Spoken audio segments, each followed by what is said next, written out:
আসসালামু আলাইকুম ওয়া রাহমাতুল্লাহি ওয়া বারাকাতুহু। আমাকে কি পরিষ্কারভাবে শোনা যাচ্ছে কিনা একটু চ্যাট বক্সে একজন বললেন।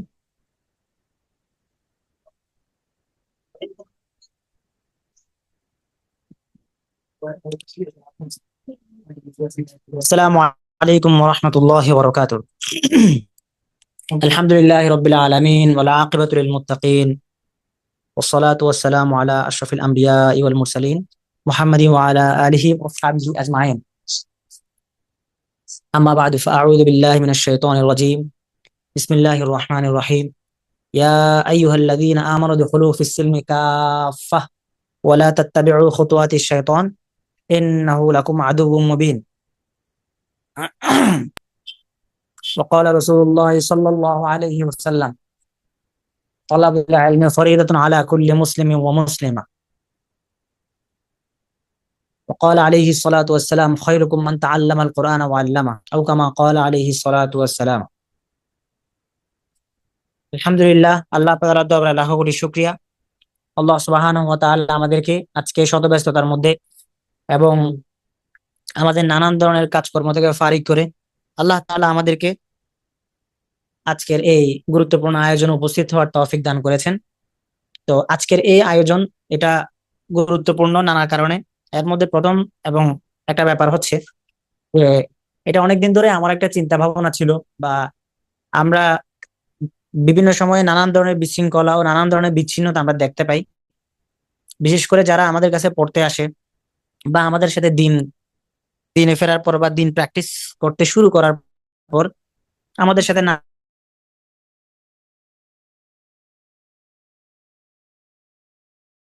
এবং নানান ধরনের সাজেশন চায়। তো যে কোনো বিষয়ের জন্য, যে কোনো প্রস্তুতির জন্য অথবা যে কোনো লক্ষ্য উদ্দেশ্যের জন্য একটা লম্বা, গোছানো এবং একটা সুনির্দিষ্ট পন্থা লাগে। এই যদি আপনার লক্ষ্য উদ্দেশ্যের পৌঁছার যে পথ পন্থা থাকে, সেই পথ পন্থা যদি কি হয়, বিচ্ছিন্নতা তৈরি হয় এবং সেই পথ পন্থার মধ্যে যদি নানান ধরনের এলিমেন্টস ঢুকে যায় যেগুলো আপনার দরকারি না, অথবা আপনি যদি নিজেই একটা জিনিস শেষ না করে আরেকটা জিনিসের দিকে চলে যান, অথবা অপূর্ণ অবস্থাতে আপনি যদি ফল পাওয়ার আশা করেন, তখন দেখা যায় যে নানা ধরনের সমস্যা তৈরি হয়। তো এই সমস্যাগুলো আমরা বিভিন্ন দিনে ভাই বোনদেরকে ভুগতে দেখি। তো এবং একটা পর্যায়ে তাদের মধ্যে হতাশা পেয়ে বসে, তারা ভাবে যে দিন মানার পরে আমার আলটিমেট আউটপুটটা কি, আমি কি সফলতা পাইলাম, এবং দিন মানতে শুরু করার পর আসলে আমাদের শিকাটা কি হচ্ছে।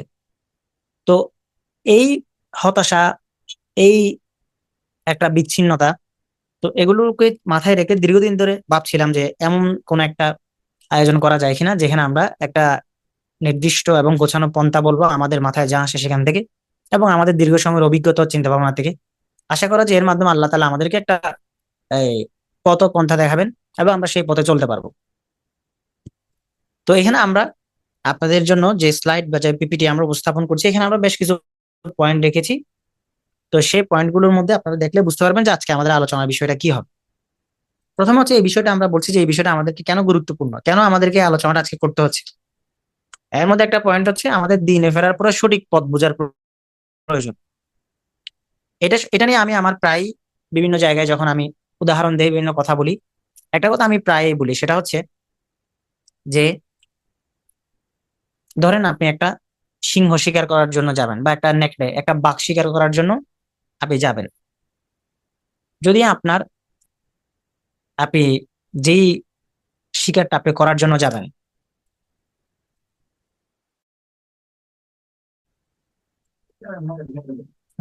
ধরেন আপনাকে সেই পথটা একটা লম্বা সময় আপনাকে পাড়ি দিতে হবে, বা একটা নির্দিষ্ট পথে আপনাকে চলতে হবে, এবং আপনাকে একটা নির্দিষ্ট সময়ের মধ্যে আপনাকে ওই কাজটা শেষ করে ফিরে আসতে হবে।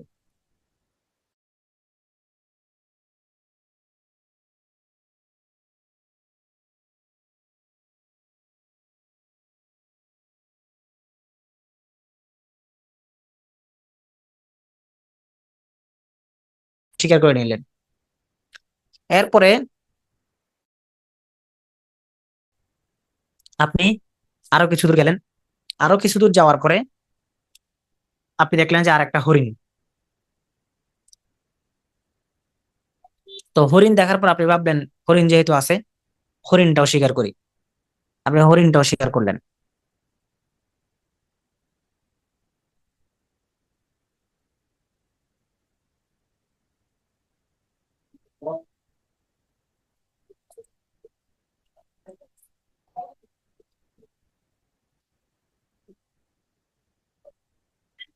এখন আপনি যখন হরিণটাও শিকার করলেন, তো আপনার এখানেও কিছু সময় গেল।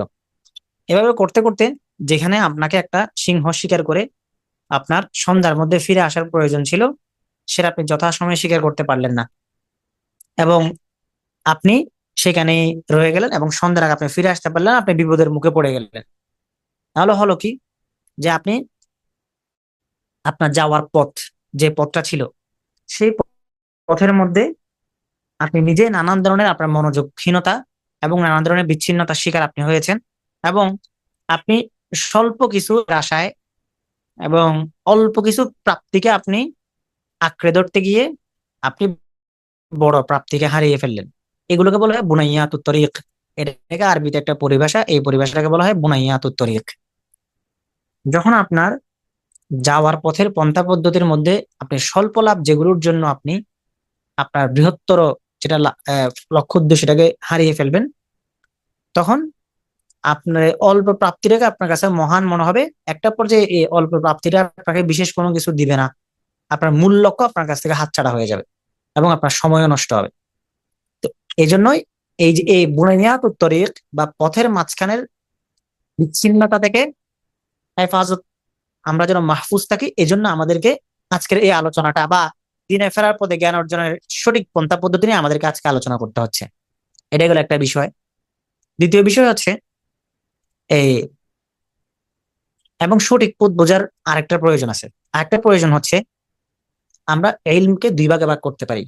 যে কোনো ইলম, যে কোনো বিদ্যা, যে কোনো জ্ঞানের যে কোনো শাখাকে দুইটা ভাগে ভাগ করা হয়। আপনারা এই পয়েন্টগুলো নোট রাখতে পারেন। এক প্রকারকে বলা হয় আল ইলমুল মারকাজি, আরেক প্রকারের ইলমকে বলা হয় আল ইলমুল ফাওদাবি। বলা যায় যে আল উলুমুল ফাওদাবিয়্যাহ, আল উলুমুল মারকাজিয়্যাহ।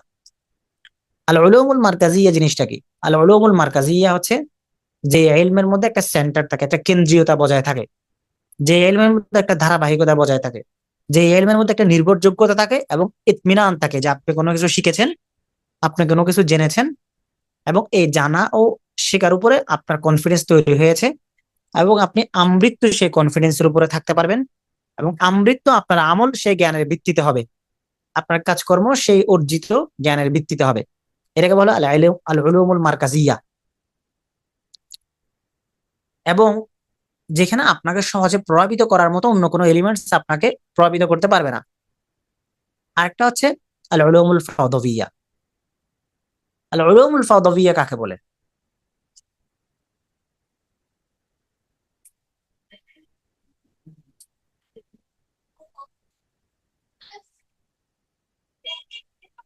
আল উলুমুল ফাওদাবিয়া কাকে বলে? ফাওদাবিয়া হচ্ছে যেখানে আপনি ভাবলেন যে, মনে করলেন যে আপনি অনেক কিছু শিখেছেন, কিন্তু আদতে আপনি কোনো কিছু শিখেন নাই। কারণ কি? যেটা আমাদের মধ্যে একটা খুবই স্বাভাবিক অভ্যাস, যেটা আমাদের মধ্যে পরিলক্ষিত হয়, বিশেষ করে আমরা যারা দিন মানতে শুরু করার পর, দিন প্র্যাকটিস করতে শুরু করার পরে আমরা এই, দিন শিখতে চাই, ইলম শিখতে চাই বা জ্ঞান অর্জন করতে চাই। কিরকম সেটা? দেখা যায় কি যে আমরা কোনো একটা একাডেমিতে ভর্তি হলাম, বা কোনো একজন ওস্তাদের কাছে পড়া শুরু করলাম, বা কোনো এক ভাই বা বোনের আমরা ফেসবুকে লেখা পড়ি, বা কোনো একটা বই বাজার থেকে যে কোনো একটা বই সংগ্রহ করে আমরা বইটা পড়ি। তো আপনি সেটা পড়লেন, ওই কোর্সটা করলেন, ওই ক্লাসটা শুনলেন, এবং ওই ভাইয়ের লেখা পড়লেন। একটা পর্যায়ে দেখা গেল কিছুদিন পর আপনি দেখতে পেলেন যে আরেকটা বই বাজারে নতুন আসছে, আরেকজন ভাই আরেকটু ভালো লেখালেখি করছে, আরেকটা একাডেমিতে আরেকটা ভালো কোর্স আসছে। আপনি ভাবলেন যে এর চেয়ে ওরটা মনে হয় বেশি ভালো হবে, আপনি সেটাতে চলে গেলেন। তো সেটাতে যাওয়ার পরে আপনার প্রথম যার কাছ থেকে আপনি শিখছিলেন বা যে বই থেকে আপনি জ্ঞান অর্জন করছিলেন, তখন আপনি সেটা মনে হতে থাকে যে মনে হয় ইনারটা আরো বেশি বেটার, উনি তো আমাকে কোনো কিছু শিখায় না, বা ওনার শিখার মধ্যে ভুল ছিল। অর্থাৎ আপনি চূড়ান্ত লক্ষ্যে পৌঁছার আগেই, চূড়ান্ত লক্ষ্যে পৌঁছার আগে আপনি হইলেন কি, আপনি এমন একটা স্টেজে নিজেকেও মনে করতেছেন যে আপনি চূড়ান্ত লক্ষ্যে পৌঁছে গেছেন, অথচ আপনার এখন কোনো কিছু শিখা হয়নি, কিন্তু আপনি কি হয়ে গেছেন? বিচারক হয়ে গেছেন। তো এই যে এটার ফলে কি হবে, এটার ফলে আপনি সারা জীবন এখানে কিছু শিখবেন, ওখানে কিছু শিখবেন, ওটা শিখবেন, এটা শিখবেন, এরকম করতে করতে করতে করতে একটা পর্যায়ে দেখা যাবে যে আপনার কোনো কিছু শিখা হয় না। এটাকে বলা হয় আল ইলমুল ফাদহিয়া, যে এই ইলমের মাধ্যমে কোনো কিছু কি হয় না, চূড়ান্ত অর্জিত হয় না, বরং একটা বিচ্ছিন্নতা, এবং মনে হয় যে একটা সমনস্য ছাড়া কিছু হয় না। এটার ফলে কি হবে, এটার ফলে আপনি দীর্ঘ একটা সময়ের পর আপনাকে হতাশা পেয়ে বসবেন, যে আপনার মনে হবে যে আমি যে সবকিছু ছেড়ে ছুড়ে এত কষ্ট করে এতদিন পড়াশোনা করলাম, কই আমি তো কিছুই শিখতে পারলাম না। এরকম অনেকেই আছে যে তারা অনেকগুলো একাডেমি বদলেছে, তারা অনেক বই পড়ছে, কিন্তু যদি জিজ্ঞাসা করা হয়, এটা আমি প্রায় টেস্ট করি অনেকের কাছে, ঠিক আছে।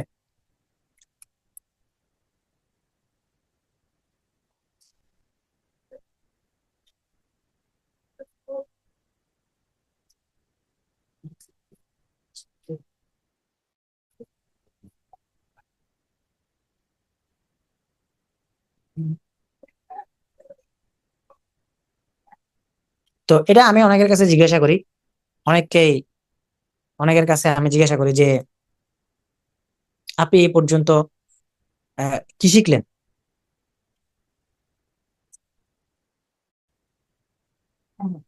তো দেখা যায় যে গুরুত্বপূর্ণ কোনো কিছু বলার থাকে না, বলা যায় হ্যাঁ আমি অনেকের কাছে পড়েছি, অনেক কিছু শিখেছি, কিন্তু স্পেসিফিক আপনি কোন একটা বিষয়ের উপর আপনি কতটুকু মানে প্রজ্ঞা অর্জন করেছেন, আপনার কতটুকু দক্ষতা তৈরি হয়েছে, এই সম্পর্কে যদি জানতে চাওয়া হয়, দেখা যায় কি কারো সুনির্দিষ্ট বলার মতো কোনো কিছু থাকে না। এই জন্য একটা সঠিক দিক নির্দেশনা আমাদের প্রয়োজন, যেটার মধ্য দিয়ে আমাদের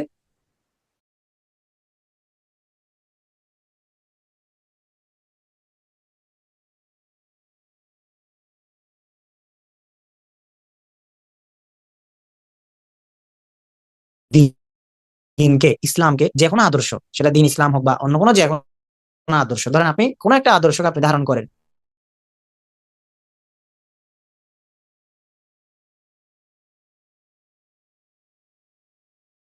এমনিতেই আপনার ডেইলি লাইফ হিসেবে সেটাকে গ্রহণ করবেন, কিছু আচার আচরণ হিসেবে গ্রহণ করবেন, কিছু কথাবার্তা হিসেবে গ্রহণ করবেন, তখন এই পন্থা পদ্ধতি এবং এটার মধ্য দিয়ে ওই আদর্শকে পরিপূর্ণ ধারণ করা হয় না, এবং ওই আদর্শ আপনাকে সঠিক ফিডব্যাকটা দেয় না।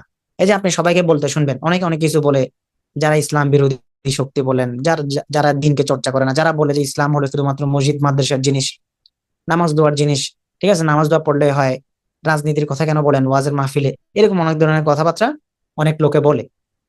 এটা আসলে কেন হয়, যখন আপনি কোন একটা আদর্শকে স্রেফ আচরণ হিসেবে গ্রহণ করবেন, কোন একটা আদর্শকে আপনি শুধুমাত্র কিছু রিচুয়ালস হিসেবে ধরবেন, তখন ওই আদর্শের মূল ফলাফল যেটা, সেটা আপনি উপভোগ করতে পারবেন না। এবং এই ফল উপভোগ না করাটা, ওটা ওই আদর্শের দোষ না, ওটা হলো আপনার নিজের দোষ, কারণ আপনি ওটাকে সঠিকভাবে গ্রহণ করতে পারেন নাই। এখন সেটা সমস্ত আদর্শের ক্ষেত্রে বলা যায়। হ্যাঁ, অন্যান্য আদর্শ যেগুলো আছে, এগুলো যদি আমরা মানে হক বাতিলের দিক থেকে বিবেচনা না করে, আমরা ধরেন এটাকে একটা একাডেমি হিসেবে বিবেচনা করলাম, বা এটাকে শুধু একটা বস্তুবাদী জিনিস হিসেবেও যদি জ্ঞান করি, তাহলে কমিউনিজম, ধরেন সমাজবাদিতা, সোশ্যালিস্ট, ডেমোক্রেটিস্ট, এগুলোকে যদি আমরা চিন্তা করি, এগুলোর মধ্যে যে মূলনীতিমালাগুলো থাকে, সেই মূলনীতিমালাগুলোর মধ্যে অনেক ধরনের কথাবার্তা থাকে, যে মানুষকে নৈতিক শিখাবে, মোরালিটি শিখাবে, এই করবে সেই করবে, কিন্তু আদতে যারা এই জিনিসগুলোকে গ্রহণ করে, তারা কিন্তু এই জিনিসগুলাকে মোরাল গ্রাউন্ড থেকে গ্রহণ করে না, তারা যারা সুবিধার জন্য গ্রহণ করে, এবং তারা অন্য কোনোটা মানতে চাচ্ছে না, বা তারা একটা জিনিসের মধ্যে অভ্যস্ত হয়ে আছে হিসেবে সেটাকে গ্রহণ করে, যার ফলে ওইটার মূল সফলতা সে উপভোগ করে না। এই কারণে দেখা যায় ডেমোক্রেসি বা ডেমোক্রেট যারা থাকে, তারা নিজেদের আদর্শের উপরে তারা নিজেরা বিশ্বাস করে না, বরং তারা পাওয়ার পলিটিক্সে বিশ্বাস করে, যে আরেকজনের কাছ থেকে ক্ষমতা কিভাবে ছিনিয়ে নিতে হবে সেটাই, ঠিক আছে। এটা তো আসলে গণতন্ত্রের মূল কথা না। এই যে এরকম, এখন যদি আমরা ইসলামের দিক থেকে দেখি, ইসলাম আসলে যে আদর্শটা আমাদেরকে দিচ্ছে, এটাকে যদি আমরা শুধুমাত্র রিচুয়ালস, বিহেভিয়ার, নামাজ দোয়া, এ, পর্দা পুশিদা, ঠিক আছে, কিছু আচার আচরণ, দোয়া দরুদ, মাসালা মাসাইল, এগুলোর মধ্যে সীমাবদ্ধ রাখা হয়, তাহলে আপনার কাছে ওই প্রশ্নটাই আপনার কাছে মনে হবে যে কই আমি ইসলাম মানা শুরু করার পরে, বা ইসলাম আমি গ্রহণ করার পরে, দিনকে আমি আপন করার পরে, কই দিন তো আমাকে সেই পরিপূর্ণ সফলতাটা দেয় নাই। আমাকে তো, আমি যে স্কুল কলেজ ভার্সিটির পড়াশোনা ছেড়ে, বা আমি এই অন্যান্য যে এত পড়াশোনা করতে চাচ্ছিলাম, এই সব যে ছেড়ে আমি ইসলাম পড়তে শুরু করলাম, জ্ঞান অর্জন করতে শুরু করলাম, কই আমার তো 5 বছর সময় নষ্ট হলো, এছাড়া তো আমার আর কিছু হয় না। আমি স্বাভাবিক মুসলিম যেমন ছিলাম তেমনও তো থাকতে পারতাম। এটা কেন হলো? কারণ আপনি দিনকে একাডেমি হিসেবে গ্রহণ করেন নাই, আপনি দিনকে শুধুমাত্র রিচুয়ালস হিসেবে গ্রহণ করছেন। যতজন দিনে ফেরা ভাই বোন থাকে বা যারাই বলে যে আমি দিন মানতে শুরু করেছি, যদি আমরা তাদেরকে যদি গভীরভাবে পর্যবেক্ষণ করি বা তাদের সাথে গভীরভাবে আলাপ আলোচনা করি, তাহলে কয়েকটা জিনিস বের হয়ে আসছে যে তারা সঠিকভাবে আসলে বলতে পারে না যে মানে তাদের সবার উত্তরটা কমনলি এটাই হয় যে কোনো কিছু থেকে মোটিভেটেড হয়েছে, কারো আলোচনা শুনে বা কেউ মারা গেছে সেটা দেখে বা কারো ফেসবুকের লেখা পড়ে বা কোনো দিনই ভিডিও দেখে, শেখ আহমদুল্লাহর ওয়াজ দেখে বা হচ্ছে নোমান আলী খানের লেকচার শুনে ইত্যাদি ইত্যাদি। এবং এটার ফলে কি হয়েছে? এটার ফলে তার বাহ্যিক ফিডব্যাক হলো তার এখন হচ্ছে এই বেপরদা চলতে ভালো লাগে না, অথবা সে এখন হচ্ছে হারাম ইনকাম করতে চায় না। তো জাস্ট রিচুয়ালস গুলাকে গ্রহণ করছে। কিন্তু এরপর যদি বলা হয় যে আচ্ছা এগুলো সবই ঠিক আছে, কিন্তু এখন তুমি দিনকে দিন সেই জায়গা থেকে তুমি দিনকে কতটুকু তুমি বুঝতে শুরু করছো, দিন যে তোমার আদর্শ, সে আদর্শ নিয়ে যদি তোমাকে কেউ প্রশ্নবিদ্ধ করে, সে আদর্শের জবাব তোমার কাছে কি হবে? দেখা যায় এই অর্জনের জায়গায় এই অ্যাচিভমেন্টটা জিরো থাকে। কেন জিরো থাকে? এই অ্যাচিভমেন্টটা জিরো থাকার কারণ হলো ওটা একাডেমিয়া হয় নাই, দিনটা এটা রিচুয়ালস হয়েছে। তো দিনকে একাডেমিয়া কখন হবে? অথচ দিন কিন্তু পুরো একটা একাডেমিয়া। আপনি ইসলামের প্রত্যেকটা বিধানকে দেখেন, আপনি হাদিসের এক একটা ওয়ার্ডিং কে দেখেন, এগুলো রসুল আকরাম সাল্লাল্লাহু আলাইহি ওয়াসাল্লাম এমন ভাবে বলেছেন যে আপনি এটা নিয়ে একটা পিএইচডি থিসিস লিখতে পারবেন, একটা আর্টিকেল বানাতে পারবেন। আপনি যদি সূরা আনআমের একটা আয়াত দেখেন, ওয়া কাইফা আখাফু মা আশরাকতুম ওয়ালা তাখাফুনা আন্নাকুম আশরাকতুম বিল্লাহ মা লাম ইউনাজ্জিল বিহি আলাইকুম সুলতানা ওয়া কাইফা আখাফু মা আশরাকতুম, আমি কিভাবে ভয় পাবো যে তোমরা যেটাকে শিরিক করছো সেটাকে। ওয়ালা তাখাফুনা আন্নাকুম আশরাকতুম বিল্লাহ, যেখানে তোমরা নিজেরাই ভয় পাচ্ছ না যে তোমরা আল্লাহর সাথে শিরিক করছো, সেই ব্যাপারটাকে। এই আয়াতটাকে আপনি অনুবাদ করে চলে যাওয়া এক জিনিস, কিন্তু এই আয়াতটার ভিতরে যে কত বড় ফালসাফা, কত বড় দার্শনিক আলাপ আল্লাহ পাক এখানে লুকিয়ে রেখেছেন, সেটা আপনি চিন্তা করে কুল করতে পারবেন না। এরকম অনেক হাদিস আছে। হাদিসের মধ্যে আপনি অসংখ্য হাদিস দেখতে পারবেন যে এই রসুল আকরাম সাল্লাল্লাহু আলাইহি ওয়াসাল্লাম কে সাহাবা একরাম জিজ্ঞাসা করছেন, ইয়া রাসূলুল্লাহ সবচেয়ে শ্রেষ্ঠ আমল কি? তখন রসুল আকরাম সাল্লাল্লাহু আলাইহি ওয়াসাল্লাম তাকে বলেন না যে নামাজ পড়ো, নামাজ পড়া, যারাকা হজ করা, যাকাত দেওয়া। আল্লাহর কাছে সবচেয়ে পছন্দনীয় আমল কি? তখন আল্লাহ রাসূল সাল্লাল্লাহু আলাইহি ওয়াসাল্লাম তাকে বলেন সুরুরুন তুদখিলুহু ফি কলবিল মুমিন, যে তুমি মুমিনের কলবের মধ্যে আনন্দ দিবে, এটা সবচেয়ে বড় আমল। তো এখন এটা আপনি যদি স্বাভাবিক একটা হাদিসের তরজমা হিসেবে গ্রহণ করেন, এটা একটা জিনিস, কিন্তু যখন এটা আপনি গভীরতা, এটার উপলব্ধিটা আপনি ধারণ করবেন, তখন বুঝতে পারবেন যে এটা আসলে স্বাভাবিক কোনো বাক্য ছিল না। এরকম কোরআনের অসংখ্য আয়াত আছে, হাদিসের অসংখ্য হাদিস আছে, যেখানে এই কোরআন এবং এই হাদিসের এই আয়াতগুলো এবং এই টেক্সট গুলো আপনাকে একটা একটা পিওর একাডেমিক ভাবে অর্জন করেন, তখন তো আপনি হতাশ হবেনই। তখন তো আপনার কাছে মনে হবে যে ইসলাম আপনাকে পরিপূর্ণ সফলতাটা, ফলাফলটা আপনাকে দিতে পারতেছে না। আপনার কাছে মনে হবে যে অন্য আদর্শ ইসলামের বিকল্প হতে পারে, অন্য অর্থনীতি ইসলামের বিকল্প হতে পারে, কিন্তু ইসলাম তেমন না। এটা একটা বিষয়।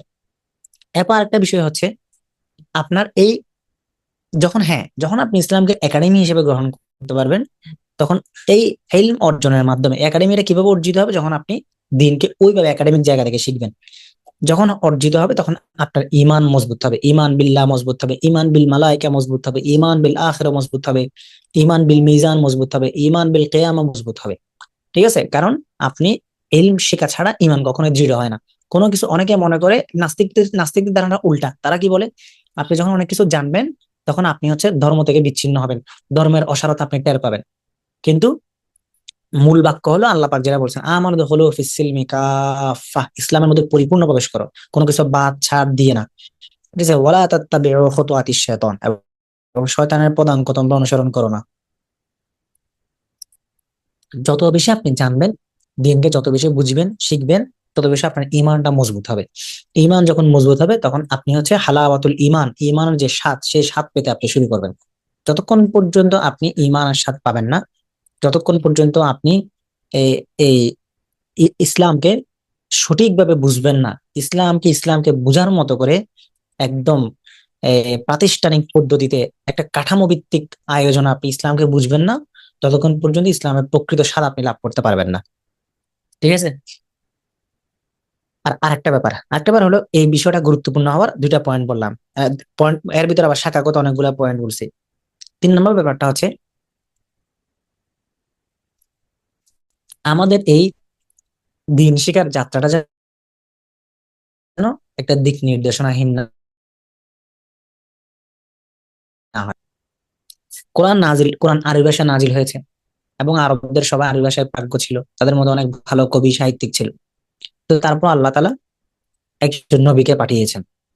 নবীকে পাঠানোর মাকসাদ কি? নবীকে পাঠানোর মাকসাদ হচ্ছে নবী যেন তাদের সামনে সমস্ত হুকুম আহকাম গুলোকে বয়ান করেন। ঠিক আছে?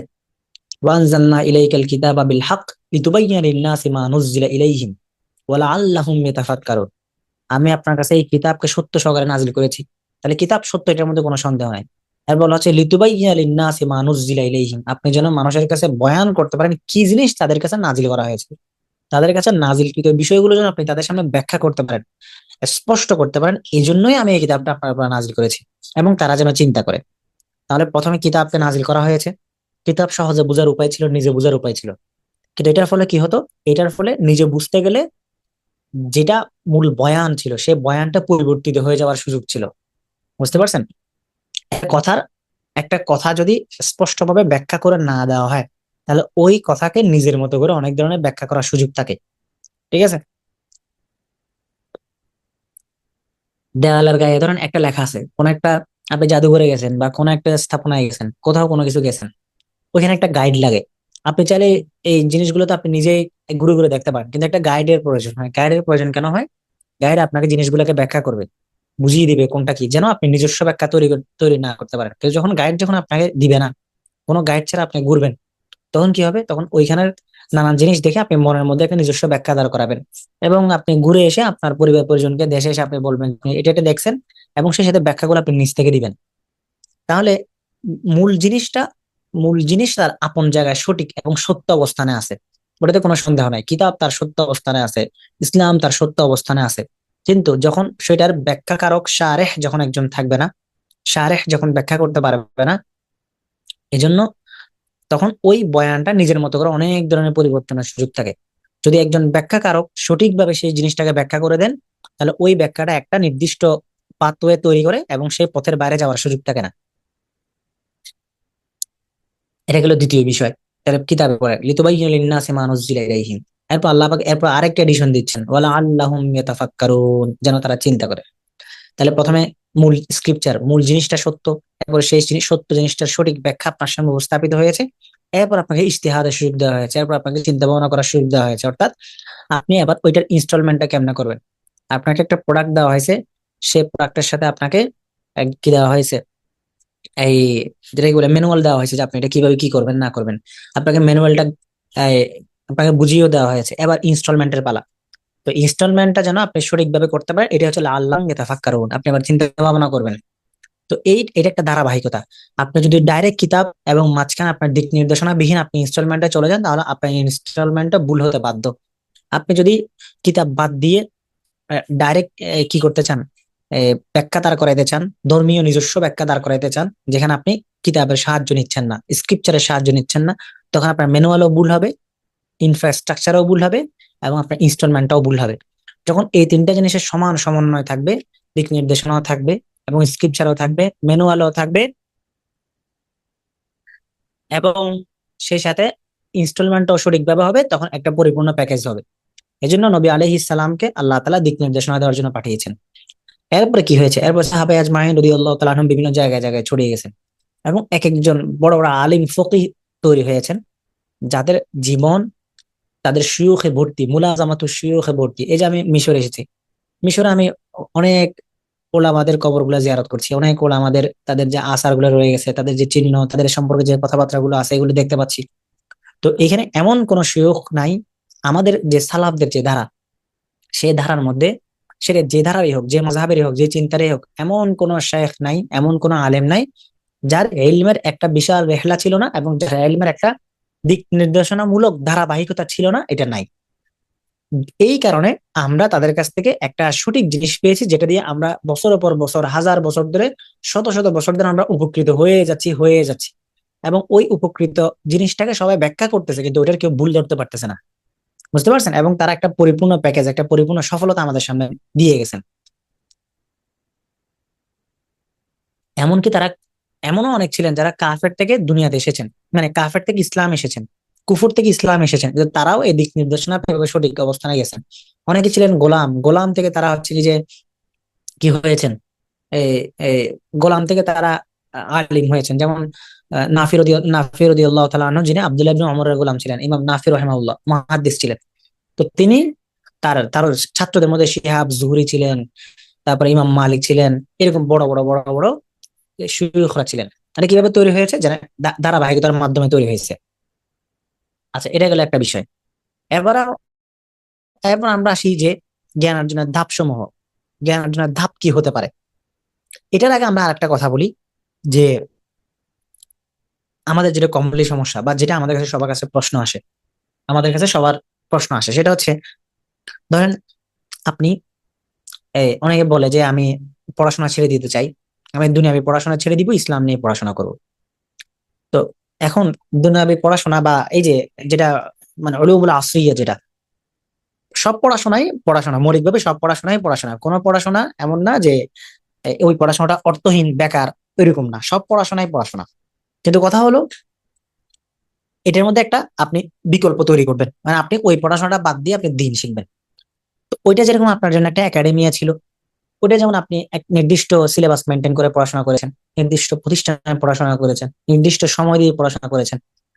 তো সমসাময়িক জিনিসের বিকল্প এবং একই রকম মূল্যবান জিনিসের বিকল্প, বরং তার চেয়ে বেশি মূল্যবান জিনিসের জন্য তো আরো বেশি সতর্কতা, আরো বেশি শৃঙ্খলা এবং আরো বেশি ধারাবাহিকতা প্রয়োজন। আপনি যদি ওই জিনিসটাকে যদি ওইখানে ধারাবাহিকতা রক্ষা করতে পারেন, তাহলে এইখানে কেন আপনি ধারাবাহিকতা রক্ষা ছাড়াই আপনি চিন্তা করেন যে আপনি অনেক কিছু শিখে ফেলতে পারবেন। তো যতজনকে আমি এই প্রশ্নটা করি যে আপনি, ধরেন কেউ একজন বললো যে আমি ইউনিভার্সিটিতে পড়াশোনা করি, আমি এখন ইউনিভার্সিটিতে পড়াশোনা ছেড়ে দিব, ছেড়ে দিয়ে আপনি দিন শিখবো। ওকে ফাইন, তাহলে আপনার প্ল্যান কি? আপনি কি করবেন? আপনার প্ল্যান বিটা কি? আপনার প্ল্যান এ কি, প্ল্যান বি কি?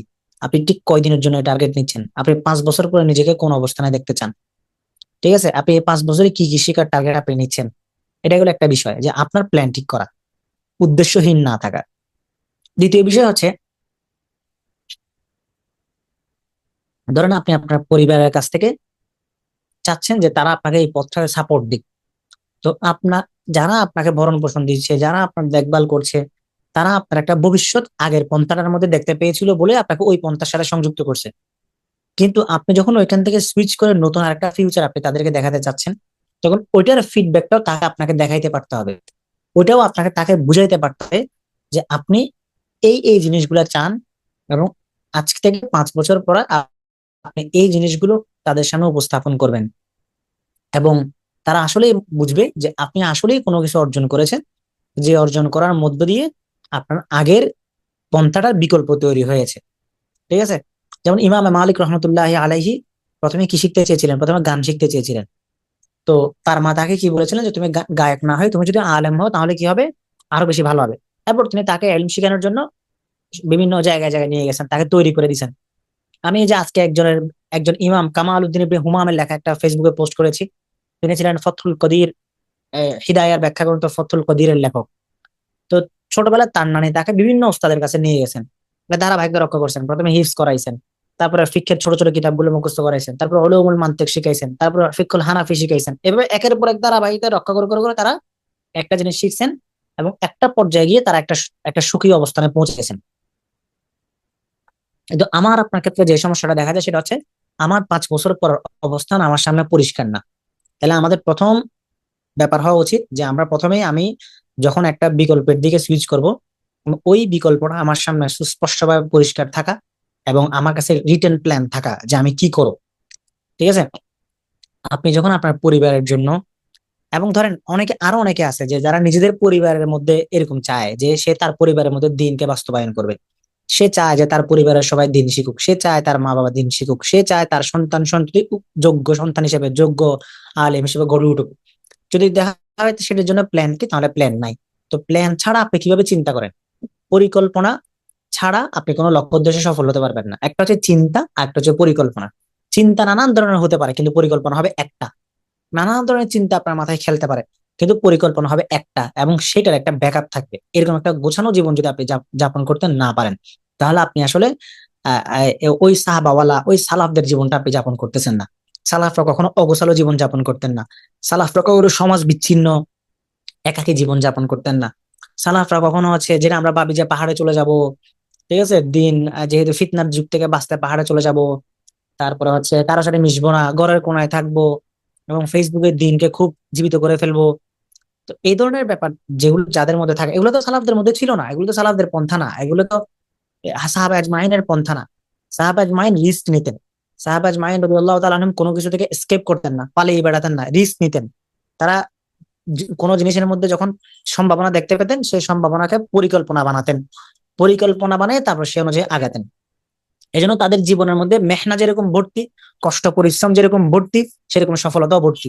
আপনি অসংখ্য ইমামকে দেখবেন যারা জুলুম নির্যাতন সবকিছু শিকার হয়েছেন, কিন্তু তাদের জীবনে সফলতারও শেষ নাই। কেন? কারণ তারা মুলাজামাত করছেন, লেগে থাকছেন, এবং তারা একটা নিজেদের পরিকল্পনার বাইরে তারা সরেন নাই। তো এই জন্য আপনি যখন আপনার পরিবারের কাছ থেকে একটা বিকল্প আদায় করতে চাচ্ছেন, তখন আপনি তাদের সামনে এইরকম একটা সিলেবাস উপস্থাপন করতে পারতেছেন না বলে আপনার সাথে আপনার পরিবারের সমস্যাটা হচ্ছে। আপনি সুন্দরভাবে যদি তাদেরকে আপনার বিকল্পটা পরিপূর্ণ প্ল্যান করে বুঝাতে চান, বুঝাতে পারেন, এবং সেখানে আপনি তাদেরকে আপনার ফিউচার দেখাইতে পারেন, তাহলে অবশ্যই অবশ্যই তারা আপনাকে, আপনার চিন্তা ভাবনাকে গুরুত্ব দিতে এবং প্রায়োরিটাইজ করতে তারা বাধ্য। বুঝতে পেরেছেন? এর একটা বিষয়, এই বিষয়টা আমাদেরকে মাথায় রাখতে হবে। আচ্ছা, এরপর এর একটা বিষয় গেল। এখন এই পরিকল্পনাটা আসলে আমরা করবো কিভাবে? পরিকল্পনাটা আসলে কি হবে, কি পরিকল্পনা হবে? এতক্ষণ আমি নানান ধরনের বয়ান আপনাকে দিলাম যে এটা করতে হবে, ওইটা করতে হবে, এভাবে বুঝতে হবে, এভাবে ভাবতে হবে, এভাবে পরিকল্পনাটা করতে হবে। কিন্তু পরিকল্পনা আসলে কি হবে? প্রথম কথা পরিকল্পনাটা পরিকল্পনাটা নির্ভর করে ব্যক্তির সিচুয়েশনের উপরে। এক একজনের পরিস্থিতি এক এক রকম থাকে, সেই পরিস্থিতি সাপেক্ষে প্রত্যেকের তার নিজস্ব পরিকল্পনা তৈরি করে। কিন্তু যদি আমরা বিল উমুম একটা জেনারেলাইজ করি যে ঠিক সামগ্রিকভাবে আমি আসলে কি করব, দিন আমি কিভাবে শিখবো, প্রথম কথা আপনাকে কোরআনুল কারীম, প্রথম আপনার ধারাবাহিকতায় সিরিয়ালে প্রথমে থাকবে কোরআনুল কারীমের জ্ঞান, উলুমুল কোরআন থাকবে। এখন উলুমুল কোরআনের সাথে কি কানেক্টেড? উলুমুল কোরআনের সাথে প্রথম কানেক্টেড হচ্ছে উলুমুত তাজবিদ, আপনার কোরআনকে সহি শুদ্ধভাবে আগে ঠিক করা। এমন অনেকেই আছে যাদের অনেক আকীদা সম্পর্কে অনেক নলেজ, ফিক ফতোয়া সম্পর্কে অনেক নলেজ, অনেক কিছু তিনি করে ফেলছেন, কিন্তু কোরআনুল কারীমের পুরা অনুবাদ তার পড়া নাই, বিশুদ্ধভাবে কোরআনুল কারীম সে তিলাওয়াত করতে পারে না, কোরআনুল কারীমের সুনির্দিষ্ট সূরা তার মুখস্থ নাই, বা হিফজ হিফজ জরুরি না, বাকি এরকম নাই। তাহলে প্রথম সিরিয়াল আপনি যখন ধরেন আপনি একটা 5 বছর একটা প্ল্যান করবেন যে আগামী 5 বছরের মধ্যে আমি নিজেকে ওই অবস্থানে দেখতে চাই, তাহলে আমি এই 5 বছর কি করব? এই 5 বছরের মধ্যে আমি প্রথম 1 বছর কোরআনের পিছনে সময় দিব। পাশাপাশি অন্যান্য আরো বিষয় থাকবে, সেগুলো আমি একটু পরে বলতেছি।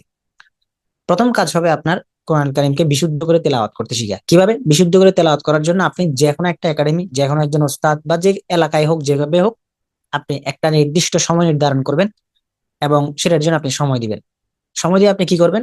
কোরআনের তাজবিদ, কোরআনের মাখরাজ, কোরআন বিশুদ্ধকরণ কেন্দ্রিক যা আছে এটা শিখবেন।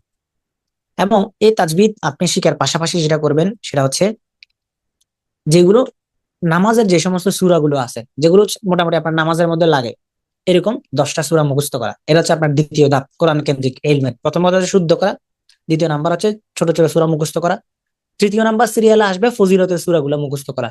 সূরা ইয়াসিন, সূরা ওয়াকিয়া, সূরা মুলক, সূরা রহমান, আলিফ লাম সিজদা, সূরা মুলক, এই সূরাগুলো মুখস্থ করা। এটা তৃতীয় ধাপে আসবে। এরপর চতুর্থ ধাপের মধ্যে আসবে, যদি আপনার সময় থাকে, যদি আপনার সুযোগ থাকে এবং ইচ্ছা থাকে, তাহলে হিফজ করা। ঠিক আছে? এটা ম্যান্ডেটরি না, কিন্তু প্রথম তিনটা ম্যান্ডেটরি। প্রথম তিনটার মধ্যে দুইটা বেশি ম্যান্ডেটরি, 3 নাম্বারটা অল্প ম্যান্ডেটরি, 4 নাম্বারটা ম্যান্ডেটরি না, তবে 4 নাম্বারটা হইলে ভালো, না হলে নাই। এই যে আপনি কোরআনুল কারীম শিখার পাশাপাশি আপনি কি করবেন? কোরআনুল কারীম শিখার পাশাপাশি আপনাকে যেটা করতে হবে, আপনি বেসিক যে ফিক গুলো আপনার জানা দরকার, আপনার নামাজের যে মাসাইল গুলো জানা দরকার, রোজার মাসাইল গুলো আপনার জানা দরকার। ঠিক আছে? এই দুইটা প্রাথমিক কাজ। আপনাকে এই দুইটা প্রাথমিকভাবে এই মাসাইল গুলা শিখে নেওয়া। নামাজের মাসাইল, উজুর মাসাইল, তহারতের মাসাইল, পবিত্রতার মাসাইল গুলা জানা। দেখা যাচ্ছে আপনি অনেক কিছু জানেন, অনেক কিছু পড়েন, কিন্তু আপনি তহারতের মাসাইল গুলো জানেন না। আপনার তহারত ঠিকভাবে হচ্ছে না, আপনার পবিত্রতা আদায় ঠিকভাবে হচ্ছে না, তাহলে আপনার নামাজ গুলো হচ্ছে না।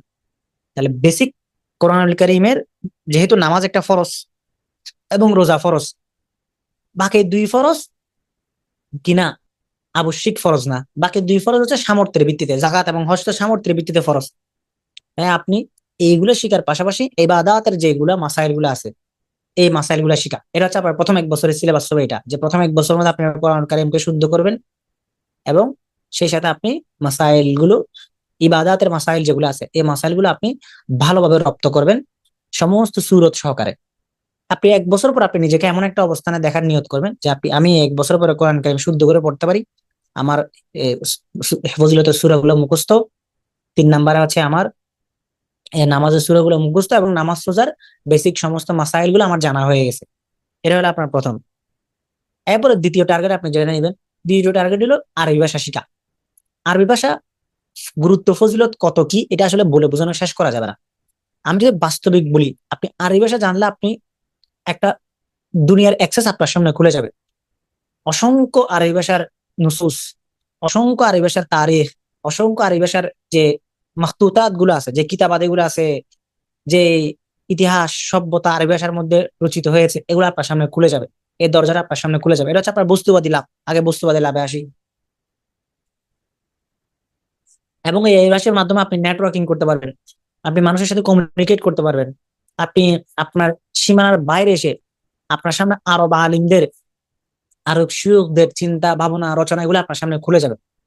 এগুলো যখন আপনার সামনে খুলে যাবে, তখন আপনার মধ্যে থেকে জুমুদ, যেটা জড়তা আছে, যেটা হচ্ছে আপনার মধ্যে একটা এই কি চলে আসছে, একটা জং ধরা, একটা আটকে থাকার ব্যাপার চলে আসছে, এটা আপনার মধ্যে থেকে সরে যাবে যখন আপনি এই কি শুরু করবেন।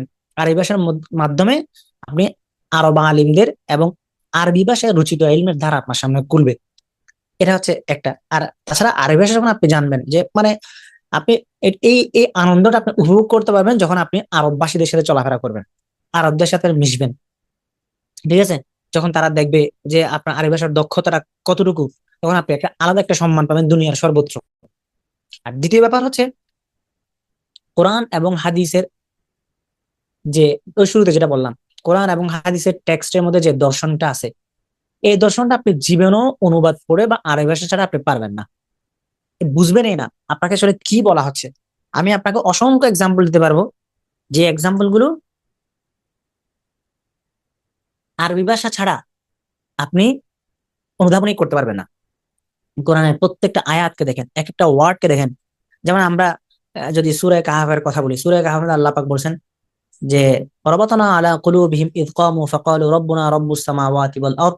আল্লাহ পাক আসহাবে কাহাফের কথা বলতে গিয়ে বলেছেন, আমি তাদের অন্তরকে মজবুত করে বেঁধে দিয়েছিলাম যখন তারা বলে উঠেছিল, যখন তারা স্থির হয়ে গিয়েছিল এই ব্যাপারে যে আমরা আমাদের রবের উপর ঈমান এনেছি, লান নাদউআ মিন দুনিহি ইলাহা, আল্লাহ ছাড়া কাউকে ডাকবো না।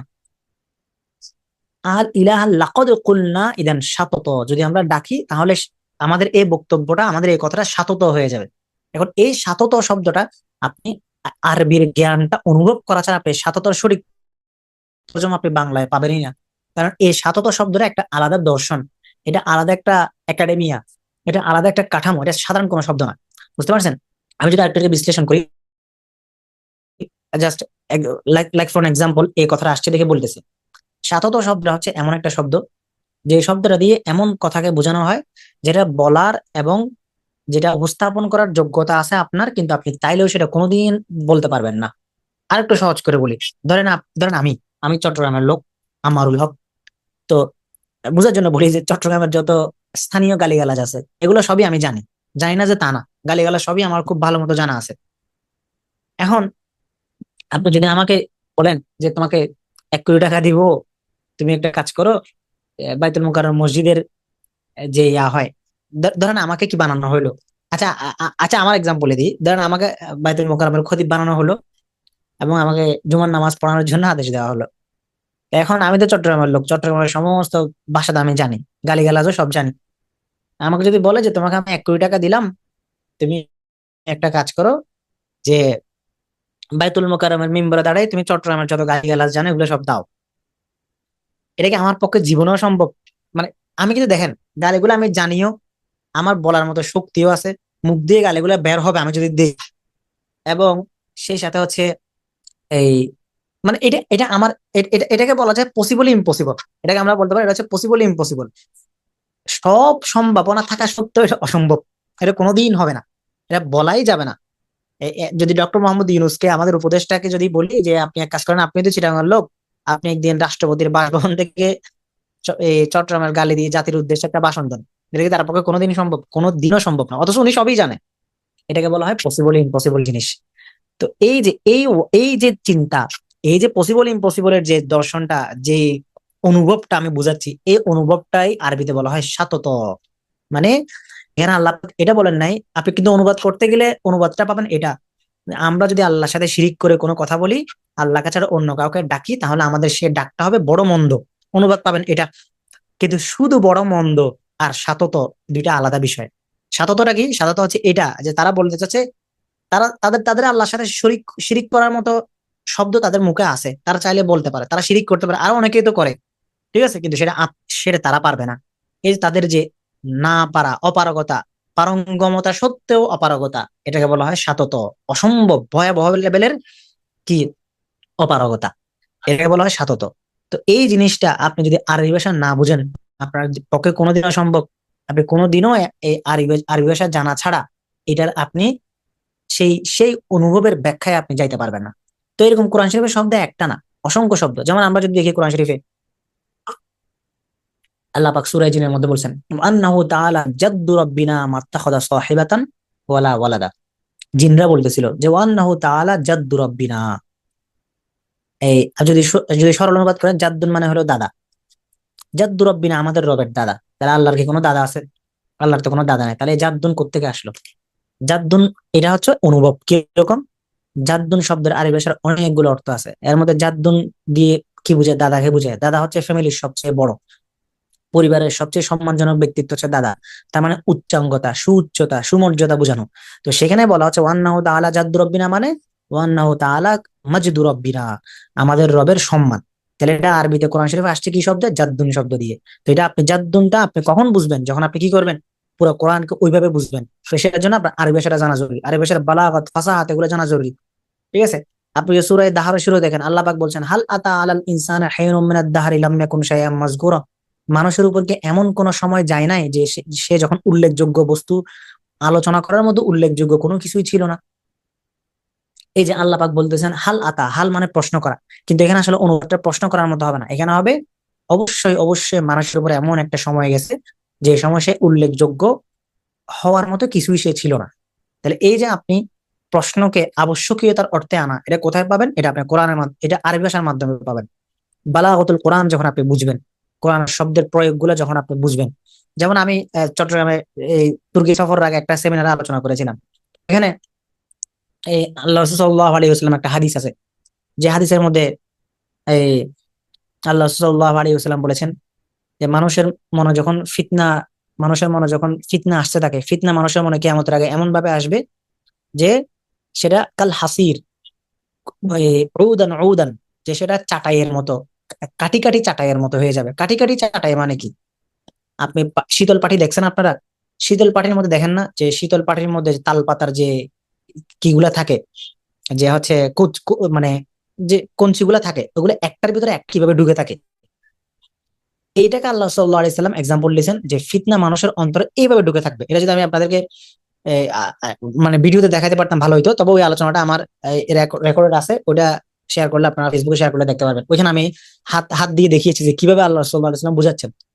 এবং হাদিস শেষে আল্লাহ রাসূল বলছেন যে এই ফিতনার দাগ মানুষের অন্তরে পড়তে পড়তে কি হয়ে যায়, ফায়াকুনু আসওয়াদা মিরবাদ, আহ, হ্যাঁ, মিরবাদান কালকুজি মুজাখিয়া, এই পড়তে পড়তে তার অন্তরটা উল্টে রাখা কলসির মতো কালো হয়ে যায়।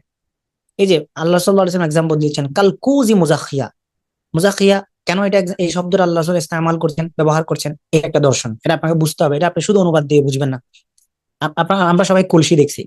কলসি কিরকম? কলসি হচ্ছে নতুন একটা কলসির পিছনের অংশটা একদম সাদা থাকে, পরিষ্কার পরিচ্ছন্ন থাকে, কোনো ট্যাপ থাকে না, কোনো হচ্ছে দাগ দুগ কিছু থাকে না। কিন্তু সেই কলসি যখন আস্তে আস্তে পুরান হইতে থাকে, আপনি একটা নতুন কলসি এবং একটা দুইটা আরেকটা পুরাতন কলসি কল্পনা করে দেখেন, পুরাতন কলসির পিছনে অনেক ট্যাপ থাকে, কালো হয়ে যায়, লাল হয়ে যায়, জং ধরে যায়। আল্লাহ রাসূল অন্তরকে উদাহরণ দিচ্ছেন, ফিতনা অন্তরের উদাহরণ দিচ্ছেন ওই কালকুজি মুজাখিয়া, ওই কলসির মতো উদাহরণ। এটা আপনি কিভাবে বুঝবেন? আরবি ভাষা। তো আমি যে আজকে আপনাদেরকে আজকে সারা রাত ধরে আপনি এগুলো বুঝিয়ে থাকি কোরআন শরীফের শব্দের এক্সাম্পল দিয়ে, সারা রাত বুঝতে পারবো, শেষ হবে না। এরকম অসংখ্য। তাই এটার জন্য আপনার কি লাগবে? মাস্ট আপনাকে আরবি ভাষা শিখতে হবে, জানতেই হবে, বুঝতেই হবে। তাহলে আপনার দ্বিতীয় টার্গেট হতে পারে দিন শিখতে শুরু করার পরে যে আপনি আরবি ভাষা শিখবেন। যেভাবে হোক আমাদের সালাফরা পুরোপুরি নাহুর কিতাব মুখস্থ করে ফেলতেন। এই যে আমি যত শুয়ুখের কথা বলছি, কামালউদ্দিন ইবনুল হুমাম থেকে শুরু করে, ফখরুদ্দিন জাইলাই থেকে শুরু করে, তারপরে লাইস ইবনু সাদ থেকে শুরু করে, তারপরে আরো যারা ছিলেন আর কি, ইনারা সবাই কি করছেন, এই কি যেন, ইবনু দাকায়েকুল ঈদ থেকে শুরু করে, মোহাম্মদ ইবনে সিরিন থেকে শুরু করে, তারপরে হচ্ছে ওয়াকি ইবনুল জাররাহ থেকে শুরু করে, এরকম যত আপনি শুয়ুখ পাবেন, যত উলামায়ে কেরাম ছিলেন, যত সালাফ ছিলেন, প্রায় সবারই না সবার কারো না কারো কি ছিল, কি মুখস্থ ছিল, আরবি ভাষার ব্যাকরণের কিতাব, পুরোপুরি কিতাব মুখস্থ ছিল। তো কই মাদ্রাসার মধ্যে এখনো প্র্যাকটিসটা আসছে, পুরা কিতাব আমাদেরকে মুখস্থ করানো হইতো। আমরাও পড়ার সময় হিদায়াতুন নাহু, কাফিয়া কিতাবগুলো আমরা মুখস্থ করছিলাম। তো এই যে তারা আরব হওয়া সত্ত্বে এগুলোর মধ্যে মুলাজামাত করছেন, কারণ আরবি ভাষা হলো ইলমের সিঁড়ি। আপনি ইলমে ঢুকতে চাচ্ছেন কিন্তু আপনার সিঁড়ি আপনি অর্জন করতেছেন না, তাহলে কিভাবে শিখবেন? এই জন্য আরবি ভাষা আপনাকে মাস্ট বি শিখতে হবে, আরবি ভাষার গুরুত্ব আপনাকে অনুধাবন করতে হবে।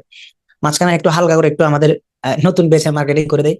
তো এটা আমাদের একটা এওয়াই এর ধারাবাহিক আরবি কোর্স তো চলমান থাকে সবসময়, মেল বেচ ফিমেল বেচ সবই আছে। আমাদের 15 তারিখ থেকে একটা নতুন মেল বেচ স্টার্ট হবে। আপনারা যারা এই লাইভে জয়েন করছেন, আপনাদের মধ্যে কেউ যদি ওখানে ভর্তি হতে চান, তাহলে আমরা একটা ডিসকাউন্ট আপনাদেরকে আমরা ভর্তি করাবো ইনশাল্লাহ, সমস্যা নাই। যোগ্য ওস্তাদরা ওখানে দার্স দিবেন, এবং ফিমেল বেচও চলমান আছে। যারা ভর্তি হতে চান তারা ভর্তি হতে পারবেন ইনশাল্লাহ। তো এই হচ্ছে আমাদের আরবি ভাষার প্রয়োজনীয়তা। আপনাদেরকে আরবি ভাষা শিখতে হবে, আরবি ভাষা শিখলে আপনি ইলমের ধারাবাহিকতায় ঢুকতে পারবেন। এটা গেলে 2 নাম্বার। 3 নাম্বার বিষয় হলো, এটা এটা আপনার একটা টার্গেট থাকবে, আপনি 1 বছরের মধ্যে আরবি ভাষা শিখবেন। আরবি ভাষার বালাগাত, ফাসাহাত, সময় দিতে হবে। সময় দেওয়া ছাড়া দুনিয়াতে কোনো কিছু আপনি অর্জন করতে পারবেন না। আপনি ভাববেন যে আপনি সমস্ত কাজের পাশাপাশি এটা করবেন, সমস্ত কাজের পাশাপাশি আপনি ইলম শিখবেন, আপনি অনেক কাজের কাজই হবেন কিন্তু সাথে একটু ইলম শিখবেন, এটা দিয়ে হবে না। ইলমের জন্য সময় দিতে হয়, মুলাজামাত করতে হয়। সালাফ দিলে দেখেন, সালাফরা পড়ে থাকতেন, বছরের পর বছর সময় দিতেন, মাইলের পর মাইল সফর করতেন সাহাবা আজমাইনরা, সালাফরা। এই জন্য তারা বড় বড় আলিম হতে পারছেন। আমরা কেন হতে পারি না? আমরা শিখতে পারি না কেন? কারণ আমরা ওই সময় দিতে রাজি না। আমরা 1 ঘন্টা প্র্যাকটিস করতে রাজি না, 1 ঘন্টা মন দিয়ে পড়তে রাজি না। আমরা দিনকে একটা বিলাসী চর্চার বস্তু বানাইছি, যে দিন শিখলে আমাকে লম্বা চুল রাখতে হবে, ঠিক আছে, এবং এই ফেসবুকের মধ্যে বিভিন্ন ভাইদের আলোচনার সাথে বা বিভিন্ন ভিডিওর সাথে আবাদ আল্লাহ নাহিদ গান, নাসিদ দিয়ে এডিট করে করে পোস্ট করতে হবে, ঠিক আছে, বিভিন্ন পোস্টার ডিজাইন করতে হবে, এই ফিতনার যুগে পাহাড়ি আমাদের সেরা জায়গা, এটা বলে বলে পোস্ট করতে হবে, ঠিক আছে। এইগুলা হয়ে গেছে আমাদের কি, ফ্যান্টাসি। এগুলো হয়ে গেছে, এই সব ফ্যান্টাসি দিয়ে বাইরে হতে হবে।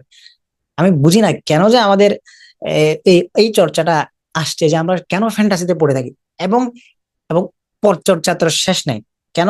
একটা হচ্ছে ফ্যান্টাসি, আর একটা হলো আমাদের কি, বাস্তবতা বিবর্জিত চিন্তাধারা।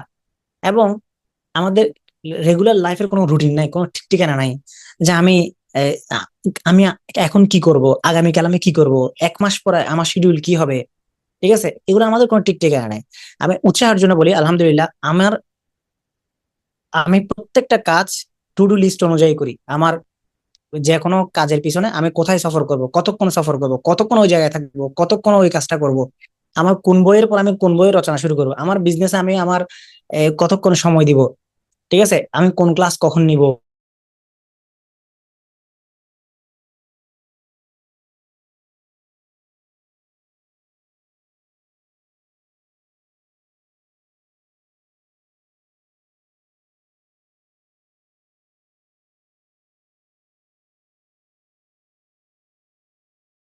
রুটিন থাকবে, এবং আপনি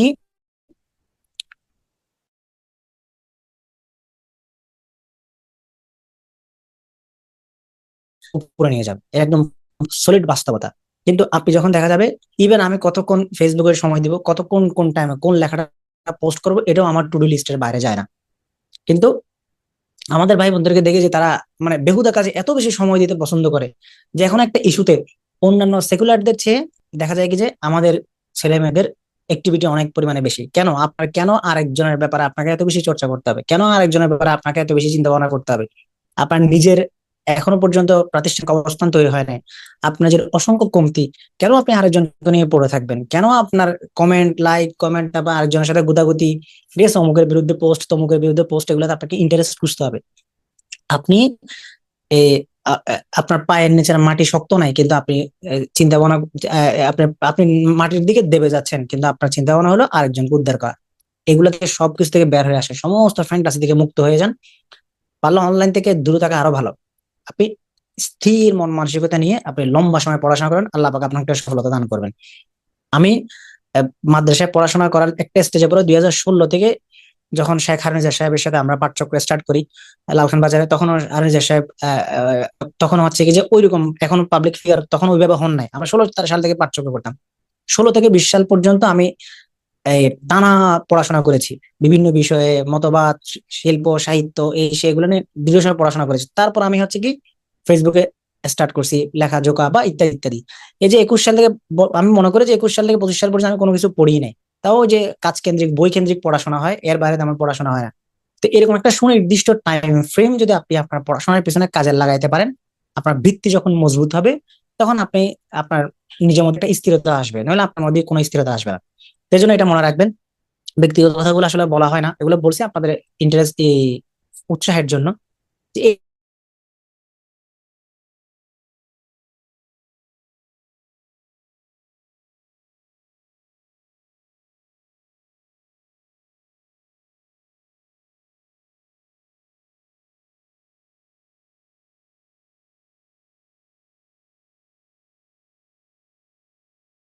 পাবেন, তাহলে এটা সেদিকে আমরা চলে আসি। আরবি ভাষা ভালোভাবে শিখা। যখন আপনার আরবি ভাষা শিখা হয়ে যাবে, আরবি ভাষা শিখার পাশাপাশি আপনি এবার ফরজ আইনের বা ইলমের বাকি যে শাখাগুলো আছে, ইলমের দুইটা শাখা আছে, একটা হচ্ছে ইবাদত, একটা মুআমালাত। মুআমালাত কেন্দ্রিক যেগুলো আছে, বিয়ে শাদী, বেচা কেনা, ব্যবসা বাণিজ্য, তালাক, ইদ্দত, ঠিক আছে, আরো যত সংক্রান্ত আপনার বাস্তবিক জীবনের যত মাসাইল আছে, এই মাসাইল গুলো আপনি শিখবেন। তাহলে আপনার 2 বছর, মানে 2 থেকে আড়াই বছরের প্ল্যানের মধ্যে আপনার এগুলো হয়ে যেতে হবে। এরপর আপনার এইগুলোর বাইরে যদি আপনি সময় বের করতে পারেন, তাহলে আপনি হচ্ছে কি করবেন, এই অন্যান্য আরো যদি অন্যান্য পড়াশোনা টুকটাক করতে চান তাহলে করবেন, তবে আপনার ধারাবাহিক কেন্দ্রীয় পড়াশোনা 2 থেকে 3 বছরের মধ্যে পরিষ্কার ভাবে হয়ে যেতে হবে। এরপর আপনি এরপর আপনি হচ্ছে এবার অন্যান্য শাখায় যাবেন, আপনি উচ্চতর পর্যায়ের জ্ঞানগুলো অর্জন করেন। এগুলো আপনার একাডেমিক পড়ার ক্রাইটেরিয়া। কিন্তু এর বাইরে যদি আমরা নন একাডেমিক পড়াশোনার কথা বলি, নন একাডেমিক পড়াশোনার মধ্যে আপনার প্রথমত যে কোনো একটা কোরআন কারীমের তাফসীর পরিপূর্ণ পড়তে হবে। তারপর হচ্ছে আকীদার, ধরেন আমি কারোর সাথে এগুলো নিয়ে বাড়াবাড়ি করি না। আমি নিজে মাতুরিদি, ফাইন, কেউ যদি মাতুরিদি আকীদা হানাফি ফিক মানে মাতুরিদি আকীদাকে অনুসরণ করে, তাহলে সে সেই আকীদার উপরে বেসিক যে জিনিসগুলো জানা দরকার সেগুলো প্রাথমিকভাবে জানবে। কেউ যদি আশাআরী আকীদার হয় তাহলে সে আশাআরী আকীদার বেসিক গুলো জানবে, কেউ যদি আশারী আকীদার হয় সে আশারী আকীদার বেসিক গুলো জানবে। তবে এগুলো জানার জন্য, এগুলো তবা মারামারি করার জন্য না, ফেসবুকে অমুককে তাগুত অমুককে এই সেই ট্যাগ দেওয়ার জন্য না, শিখার জন্য, জানার জন্য, বোঝার জন্য। ঠিক আছে, এসব তর্ক বিতর্ক আমাদের সাধারণদের এগুলো ওলামায়ে কেরামের কাছে, এগুলো তারা ভিন্ন অ্যাঙ্গেল দিয়ে করবেন। আওয়ামের কাজ কখনো আলেমদের তর্কের মধ্যে না ঢুকা, এটা হলো একটা বিষয়। এরপর হচ্ছে পরিপূর্ণ সিরাতকে পড়া, সিরাতকে ফিকহু সিরা স্টাইলে পড়া। একটা হলো সিরাতকে আপনি সিরাত হিসাবে, জীবন হিসেবে, নবী আলাইহিস ইসলামের জীবন হিসেবে পড়ে ফেললেন, এটা একটা জিনিস। নবী আলাইহিস ইসলামের জীবন হিসেবে পড়া, জাস্ট আপনি ফজিলত লাভ করলেন।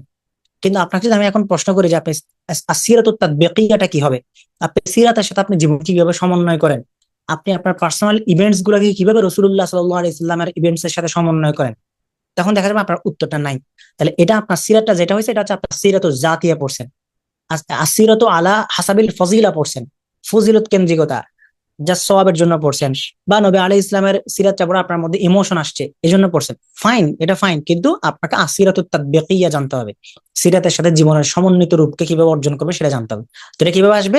এটা আপনি শুধুমাত্র সিরাত পড়ে পড়ে চলে গেলে হবে না, এটা আপনাকে দীর্ঘ সময় গবেষণা করতে হবে। একটা ইভেন্টস এর সাথে কেন্দ্র করে সাথে সাথে আরো অনেকগুলো ইভেন্টস আছে, সিরাত কিন্তু প্রত্যেকটা খুঁটিনাটি অনেকগুলো বিষয় আসে।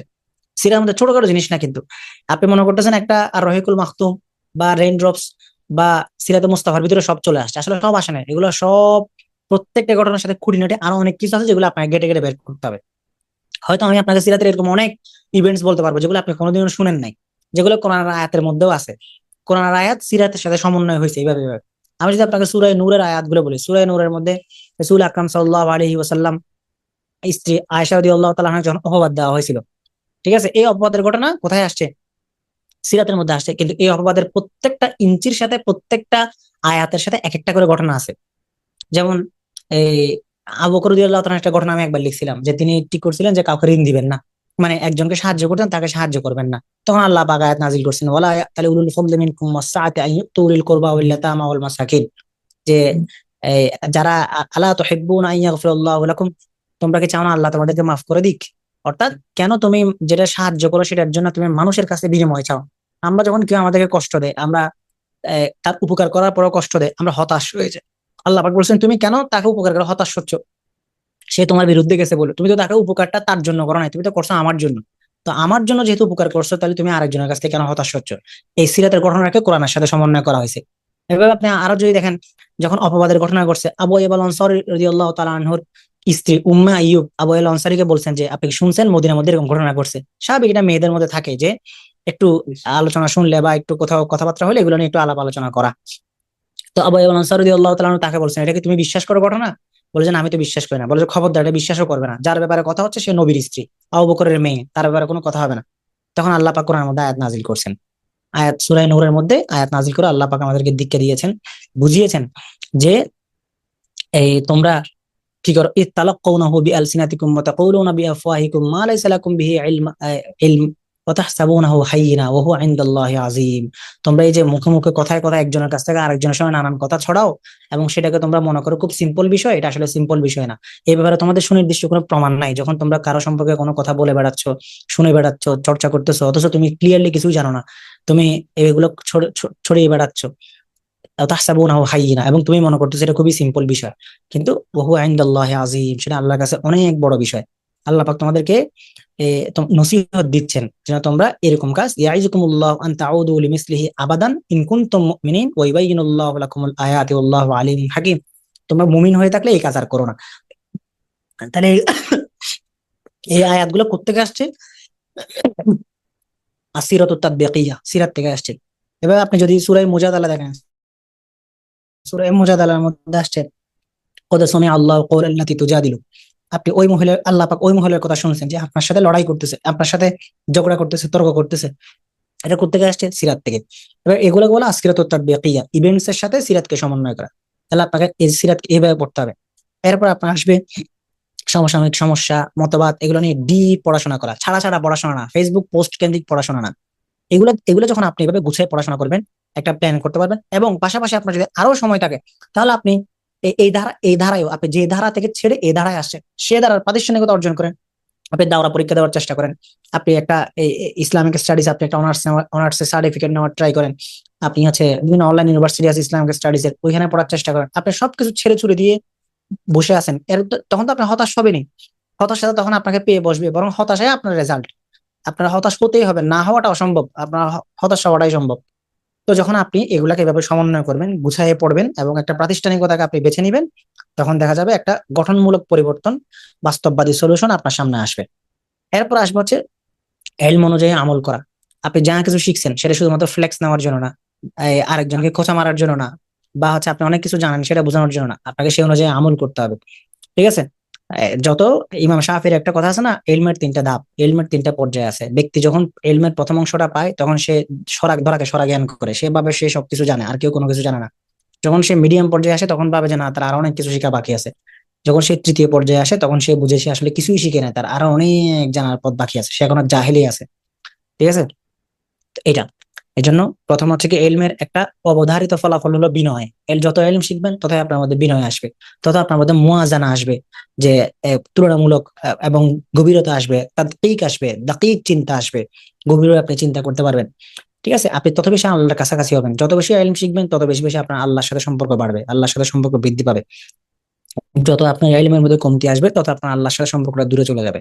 এই জন্য আমাদেরকে এগুলা সমন্বয় করতে হবে। আল্লাহ পাক আমাদেরকে ইলম আমল সবকিছু সমন্বয় করে দিনের উপরে চলার, দিনকে মানার, এবং দিনকে সিরিয়াসলি নিয়ে দিনকে ঠিক ওইভাবে শিখার তৌফিক আমাদেরকে দান করুক, যেভাবে আমাদেরকে রাসূল আকরাম সাল্লাল্লাহু আলাইহি সাল্লাম দীক্ষা দিয়েছেন, সাহাবা একরাম শিখিয়েছেন, সালাফরা আমাদেরকে শিখিয়েছেন। এভাবে আমাদেরকে শিখার, জানার, বুঝার যোগ্যতা ও তৌফিক আমাদেরকে দান করুক।